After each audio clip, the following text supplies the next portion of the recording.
Hi, I'm Charlie Kenyon, and welcome to Pursuits. Here with me is Allison Lansicki, an ice core chemist here at SDSU. Allison, your dissertation's title is Mass-Independent Fractionation of Sulfur Isotopes in Greenland Ice Cores. What does one do to research that sort of thing?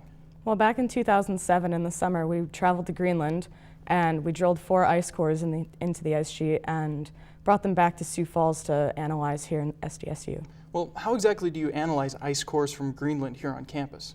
Well, we bring them up to South Dakota State University. We analyze them in our lab in Shepherd Hall. We have a walk-in freezer. Everything we have in there is decontaminated, and we have a clean bandsaw that we slice them in half, and we slice them into a quarter-size stick, and then we melt them and take out the very inner fraction that hasn't touched any kind of saw, anything. It's completely clean. We run them to some instruments called ion chromatographs, and we look at the ionic concentration of different analytes in there, like calcium, sulfate, nitrate, chloride, different things like that. So can you just hold the ice core up and look at it as one would rings on a tree, perhaps? No, that's a common misconception. I've tried doing it too, and you can't really see it. You can see bubbles in the ice, but you can't see actual layers. If there's been a really warm year in the snow layers, you might be able to see some kind of a melt layer, but once you get down to about 80 meters, it's all ice, and you can't really see the different types of layers. You have to count them individually with ions. Well, while you're counting the ions, have you ever discovered anything really unusual that no one's seen before?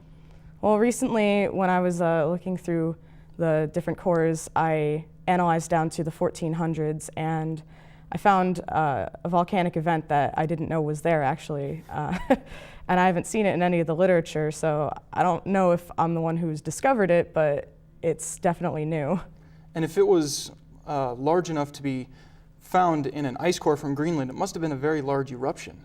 That's not necessarily true, and that's why my dissertation is on the isotopes, because just because you can see the sulfur in the ice core doesn't necessarily mean that the volcanic was very huge. It could have been close to the site where you drilled the ice core itself. So it may have been in Iceland or Greenland itself, perhaps? Yeah, and that's what two of the volcanic eruptions that I've looked at have been from Greenland, because they're so far north that you can't see them down in Antarctica, whether they were huge or not.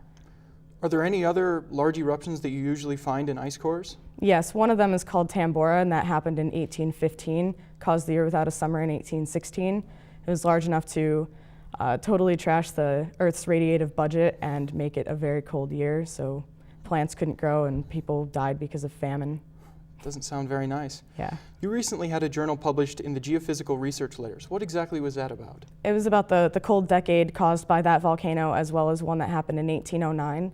And it is called 1809 because nobody knows where it actually erupted from, but it shows up in both Greenland and Antarctica. So the eruption was large enough to leave a record that we can find today, but no one knows exactly where it happened. Exactly. That's amazing. So once you graduate, what are your career hopes? What do you hope to do with your degree?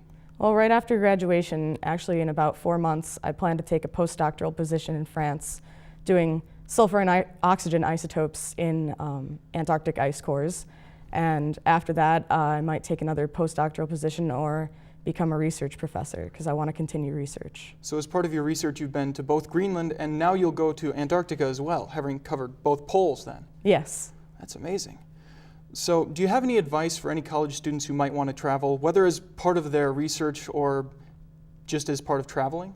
I say that they should do it. Don't stay in one place your whole life. You won't know what else is out there unless you go and find it. I'm originally from New York, and I came out here and found that I like out here better than New York. And if you don't have the money to do it, take out a student loan or something. Don't take out a big enough one, but don't sit there when you're older and regret not going somewhere because you just didn't have enough money or didn't have the time. Make time for it. Well, one final question. Which is worse, Greenland in the summer or South Dakota in the winter? South Dakota in the winter, definitely. Really? Greenland in the summer at least gets up to freezing. Ah, that's true. Well, I'm afraid that's all the time we have. Thank you for being my guest today here on Pursuits. My name is Charlie Kenyon. Please join us next time.